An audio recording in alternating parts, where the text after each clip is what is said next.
Good morning guys, Dean here from Pureheat Systems. Today we've got this lovely 2025 plate Renault Traffic in today for a hot water system install. So there you go, we've just been lining the unit up now. We've got this lovely original waterworks system. Very nice. Customers just took this back to Sam at Waterworks. They've pulled this out of his old van, which ironically his old van's right there, because I needed another van for the business, so we've worked out a little deal.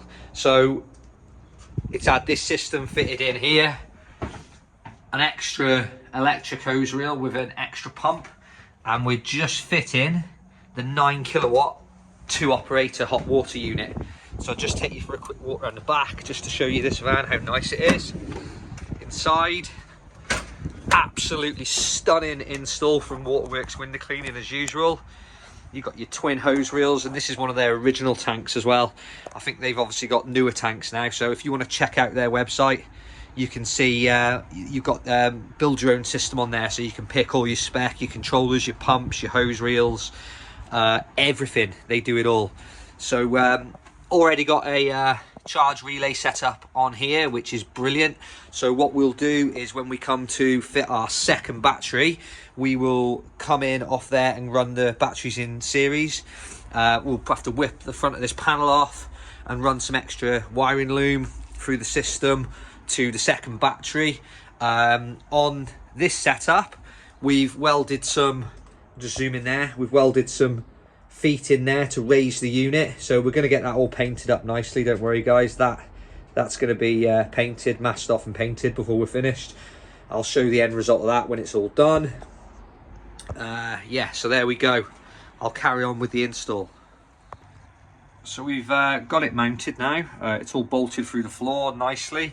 It's slightly raised, so that's allowing for the pipes to come out the bottom nice and neatly. We'll probably be routing them around the back.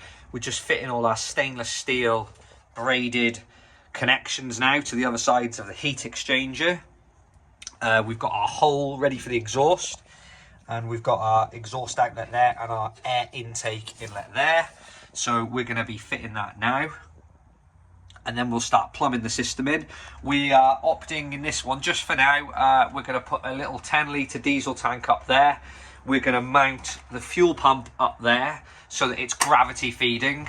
Like I say guys, it's really important that you mount your fuel system in a way that your pump can draw the fuel effectively, and you've got to mount your pump on the correct orientation as well.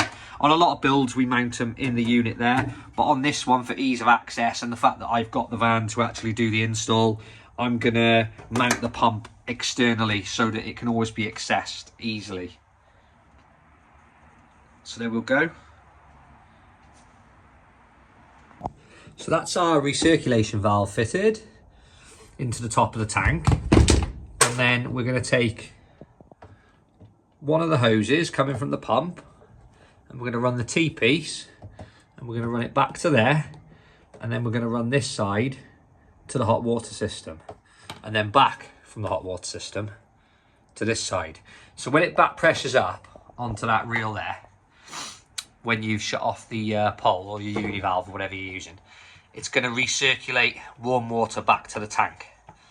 Now you only need to run one of these because that's still going to give the optimum temperature from there.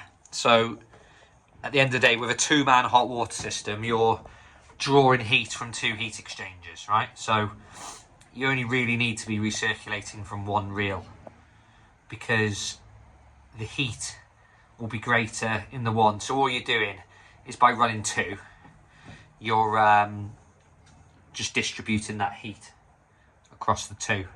You can run 2, there's nothing wrong with running 2 whatsoever, but I just run 1. I opt for running 1, but that's up to you guys. For the hole in your tank, you've got a 22mm hole saw.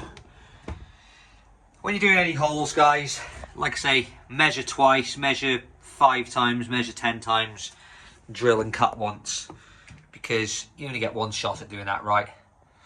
Until you, otherwise you're going to wreck a tank. So yeah, so that's how you plumb in your recirc valve there. So obviously when you turn the water off at the hose, it's going to recirculate hot water back to the tank and slowly heat up the water in the tank as well. Right, so that's installed there now, guys. We've got the little fuel tank here. We put it here so you can get to it nice and easy. At some point you may want to upgrade to a bigger tank. We're running the fuel line. We're using copper fuel line. We're running it through the bulkhead here so it's neat and out of the way, up to the fuel pump. The fuel pump's there for easy access, and then we're running the line back up under the unit there. We've got the exhaust all plumbed in. We've got some pipes all routed from the system now, so we're just waiting on some fittings to come for there, some 3/4 inch fittings for the heat exchanger. But I'll show you the... So there's the exhaust venting to the outside of the van. If it's left under the van, you run the risk of fumes gathering under the van and coming up through the floor. So there it is, literally venting out the side of the van, just like you'd do on a camper van. So we've had to whip this panel off here to run our hoses, but not only that, we need to tap off this battery and hook up to the second battery, which will be located somewhere around there. So we're going to get that done. Right, so this is how we've done the exhaust. So this is a proper neat exhaust install. So a nice hole through the floor there, right size, through to your silencer. Silencer mounted to the body, and your last pipe mounted as well, straight out the side. So that's a nice neat install on an exhaust system for a diesel hot water system. So that's all done now, guys. All in. Painted that little bracket down there. All the plumbing's in, the switch is mounted here on the side of the tank. That's there. Fuel line running through the bulkhead. Pump up here for easy access in case we have to bleed the system or get to the pump. It's just nice and easy to get to there. We've got a battery down there with a fuse on it.